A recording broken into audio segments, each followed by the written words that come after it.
Gracias, doctor. Buenas noches. Preguntarle, en aras de esto que acabamos de escuchar y al margen de lo que le toca hacer a los legisladores y a los estados, ¿se endurecerán las medidas a favor de estos espacios 100% libres de humo? Y también preguntarle, la FDA aprueba hace unas horas las pruebas rápidas para diagnóstico molecular de COVID. Su opinión al respecto y si lo ve viable para que se aplique aquí en México. Gracias.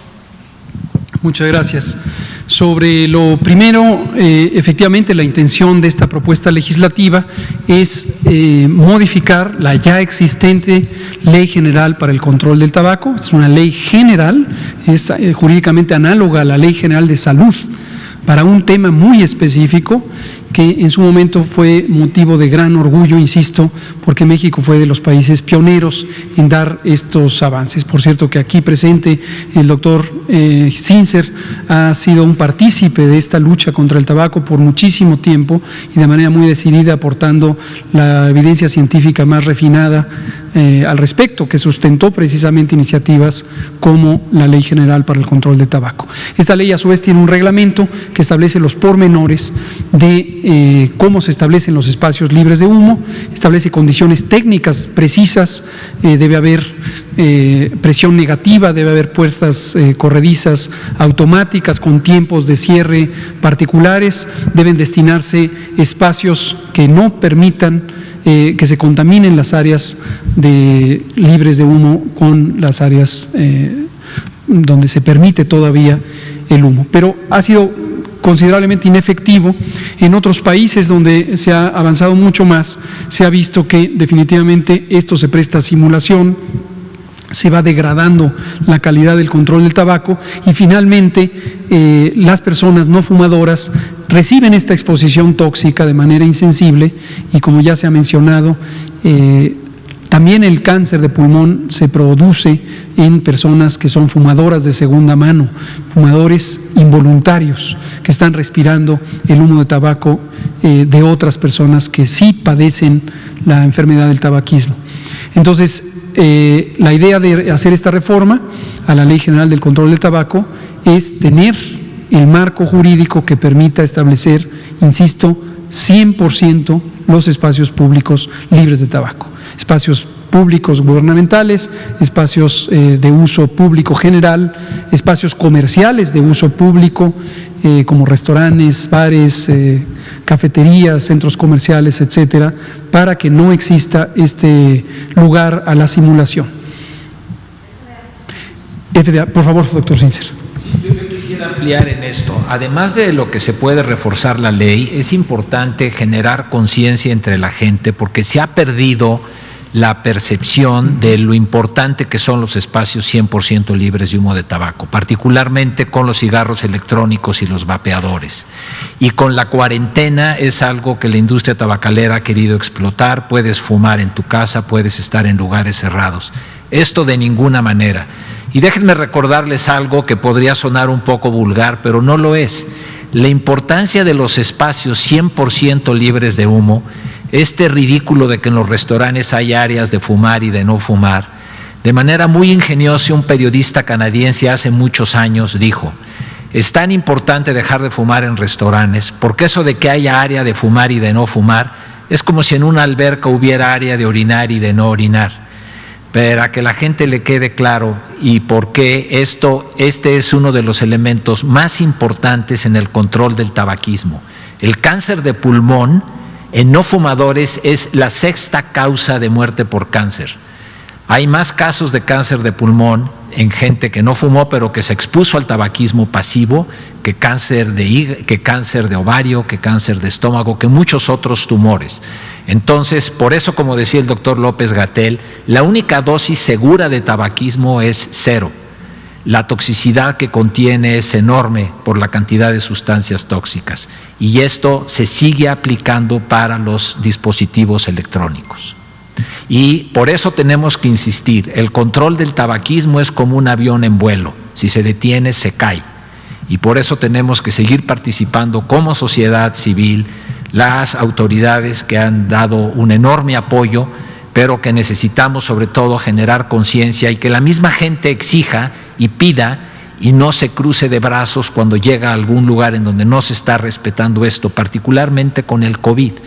El tabaquismo disminuye la inmunidad y de manera aguda. Esta es una de las razones por las que es un factor de riesgo importante.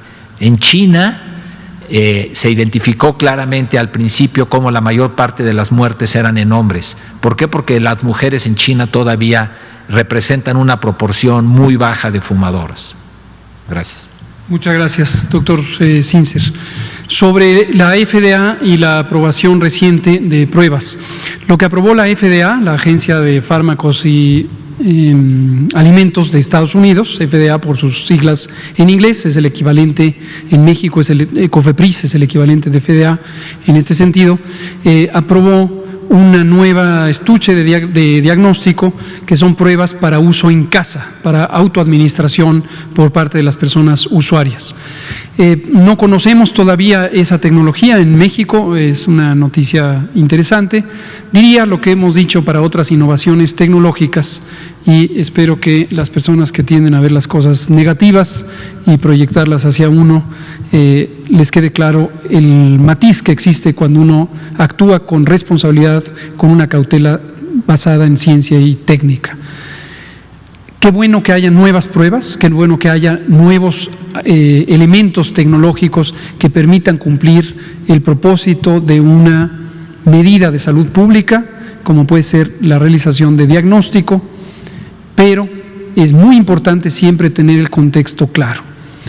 La realización de pruebas por sí mismas, como lo hemos comentado con detalle una y otra vez, hace 24 horas lo comentamos a propósito de una amable pregunta de Juan Carlos Machorro, no basta con realizar pruebas. Si las pruebas se realizan y el resultado está 5 días después, el sentido mismo de realizar una prueba en corto tiempo se perdió, porque la oportunidad de detectar como confirmada a una persona con COVID-19 que pudiera estar proyectando hacia el exterior virus SARS-CoV-2, pues se pierde la oportunidad.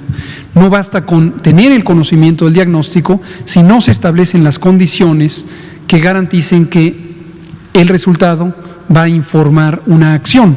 Por ejemplo, el lograr que las personas permanezcan en resguardo durante 10 a 14 días, lo mismo que sus personas contacto. En la búsqueda de mecanismos más eficientes de detección que faciliten, cuando existe, las condiciones del diagnóstico seguido de intervención preventiva, qué bueno que existan nuevos instrumentos. Tal es el caso de las pruebas antigénicas que hemos venido hablando desde octubre, que próximamente utilizará el Gobierno de la Ciudad de México dentro de su programa de detección y cuidado y resguardo. Esta innovación de pruebas que se pueden realizar dentro de casa, en principio nos parece interesante, insisto, a reserva de conocer las condiciones tecnológicas y técnicas específicas de estas pruebas, pero también se sabe que en general las pruebas de autodiagnóstico tienen una limitante que consiste en los errores de lectura o errores de interpretación. Esto se conoce incluso para las pruebas de embarazo, por ejemplo, que funcionan a partir de la lectura visual de unas rayitas de colorante que se muestran con cierta intensidad cuando la prueba es positiva, pero existe lo que llamamos técnicamente una zona gris, que es cuando la rayita que permite identificar que es positiva la prueba no se pinta con suficiente intensidad porque la cantidad, por ejemplo, de antígenos es menor al umbral de detección y da lugar a resultados falsos positivos o resultados falsos negativos, en el caso que estoy relatando. Entonces, nuestra reacción es la misma que toda innovación tecnológica. Qué bueno que haya un elemento promisorio, ya sea de diagnóstico, ya sea de prevención, como son las vacunas, o ya sea de tratamiento, pero siempre hay que tener presente el contexto y siempre hay que tener una validación amparada en ciencia, en técnica y que por supuesto se realice en forma expedita para evaluar su correcto uso o no uso en cada situación específica. Muchas gracias, Araceli. Liliana Noble, Pulso Saludable.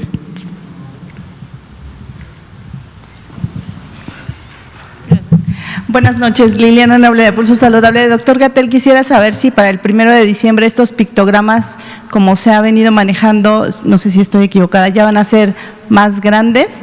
Y mi segunda pregunta, me gustaría saber para la licenciada Ayala o para el representante de CONADIC, ¿en qué va a consistir esta alianza? Si nos pueden detallar los puntos más importantes de esta unidad de trabajo. Gracias. Si quieren, por favor.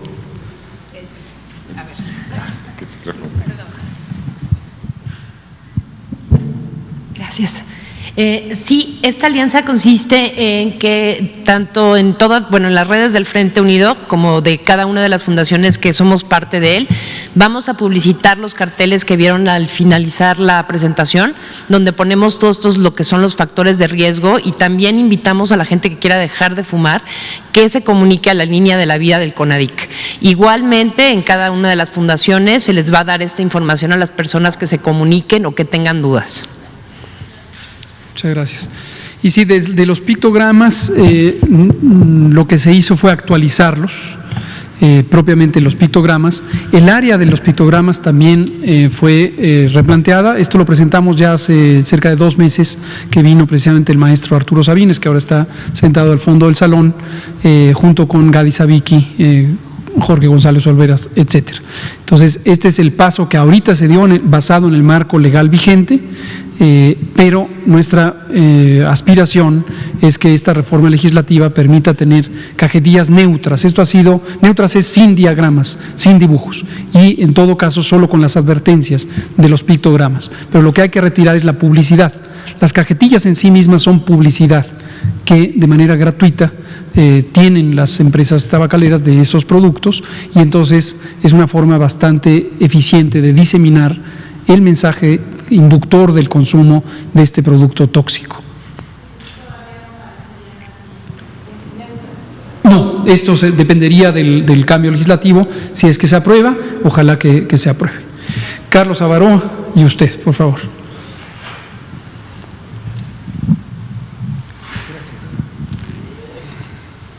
Carlos Avaroa, del 1+1. Buenas noches, doctor Gatell. Buenas noches, doctora Lomía. Buenas noches, invitados. Doctor, disculpe una pregunta. Fíjese que en la redacción del Somedio han llegado algunas preguntas o tipo de denuncias de la siguiente situación. Hay ciudadanos de la delegación Tláhuac que se hicieron la prueba de COVID, bueno, ellos sintieron los síntomas. En su trabajo los enviaron a resguardo. Se hicieron la prueba en el Centro de Salud de San Francisco Tlaltenco el 6 de noviembre. Hasta ahorita no les han dado un resultado. ¿Qué pueden hacer al respecto? Porque efectivamente usted acá, la prueba de PCR se hicieron. Usted acaba de decir al respecto que más o menos un periodo de 5 días es el plazo para dar el resultado. Llevan más de 5 días al respecto. Siguen ellos en confinamiento. No saben qué hacer al respecto de esta situación. Hay otra situación en el estado de Guerrero, en el municipio de Acapulco, donde pasó exactamente lo mismo. Un ciudadano de Acapulco fue a hacerse la prueba al centro de salud correspondiente, no le dieron nunca el resultado, se sintió muy mal y todo, y es la fecha en la cual él falleció. ¿Qué se puede hacer respecto al asunto de las pruebas? ¿Se debe dar en un plazo determinado o qué debe de hacer el ciudadano para exigir que haya un resultado y poder atenderse respectivamente? Muchas gracias. Esto definitivamente es un asunto de carácter local. Este programa, esto debe quedar también muy claro. Cada entidad federativa, cada estado tiene sus propias capacidades establecidas y sus propios programas de detección y de uso de esa información. No es un asunto que se coordine o se controle de manera central desde el Gobierno de México. Habíamos tenido conocimiento anecdótico de este tipo de situaciones en el caso de la Ciudad de México, especialmente en la zona sur y suroriente, también en la colonia agrícola oriental tenemos algunos reportes de personas que igual en 10 días no les han dado el resultado. Vamos a hablar con nuestra muy respetada y querida doctora Oliva López Arellano, la secretaria de Salud de la Ciudad de México, para externarle esta inquietud y seguramente ellos tomarán cartas en el asunto para perfeccionar los procesos que lleven a un diagnóstico más oportuno.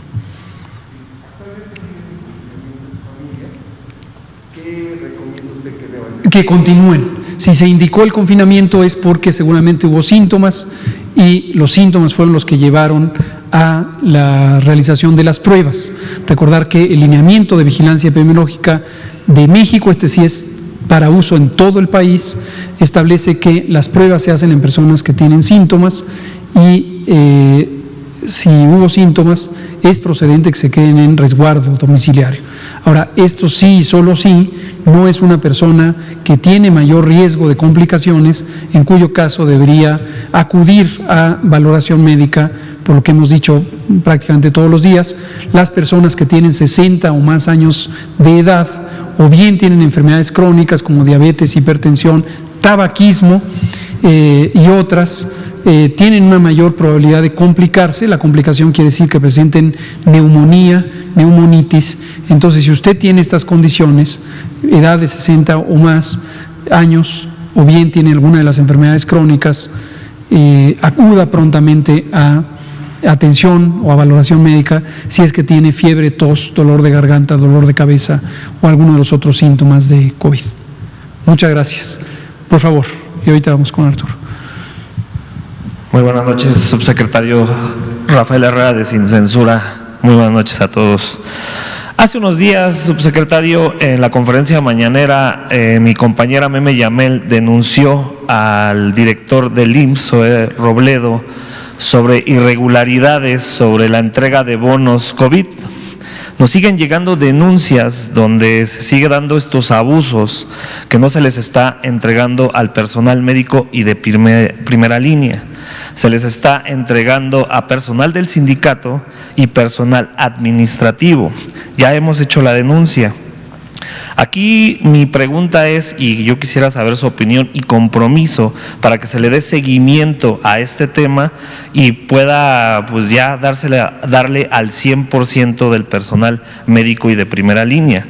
También me gustaría tocar un tema importantísimo que también mi compañera Meme Yamel denunció en la conferencia mañanera sobre este colegio del dueño de Ricardo Salinas Pliego de TV Azteca, el Humanitre, que ya tuvo un amparo y sigue operando de manera presencial con los alumnos. Tengo entendido que la Secretaría de Salud iba a hacer una sanción a este colegio, ya que está poniendo en riesgo a los alumnos. ¿Me puede dar su opinión y qué es lo que va a pasar sobre este tema? Gracias. Muchas gracias. Sobre lo primero le comento que, igual que respecto a lo que se habló de la Ciudad de México, en este caso con el Instituto Mexicano del Seguro Social, hablaremos con nuestros colegas del instituto, específicamente con nuestro colega el maestro Zoe Robledo, para que a partir de esas denuncias, siempre es muy importante que las denuncias existan y estén bien documentadas hasta donde es posible en el grado de presunción, para que se les pueda dar un seguimiento expedito. Si usted me comenta, lo cual me da gusto, que estas denuncias ya fueron formuladas a los distintos mecanismos de acercamiento ciudadano que tiene el Instituto Mexicano del Seguro Social, pues de ahí se tomará seguramente. Entonces, con mucho gusto lo podemos comentar con el director del IMSS. Sobre lo que comenta de este o cualquier otro colegio, pero conozco que en este caso justamente ha sido sujeto a un litigio en el que se concedió un amparo a este colegio. Aclaro, la Secretaría de Salud no tiene facultades de sanción de manera directa para este tipo de situaciones, dado que la disposición del cierre del sistema educativo nacional fue una disposición del sistema educativo. El propio Consejo Educativo Nacional fue el que estableció esta suspensión, desde luego a partir de una medida de acción extraordinaria en materia de salubridad general, que fue la Jornada Nacional de Sana Distancia. Entonces, seguramente en la SEP se está analizando las circunstancias de este amparo, dado que este amparo tendrá que haber sido especificado hacia la acción de una autoridad a la que le corresponde la regulación de la apertura de las escuelas. Muchas gracias. Pues muy bien, ya otra vez dejamos a Arturo Contreras sin la palabra. Empezamos mañana con Arturo de pie de página. Son las 20 horas en punto y aquí terminamos la conferencia de prensa. Muchas gracias por su participación. Gracias, doctor Sincer. Gracias, licenciada Adela. Gracias, doctor González Olver.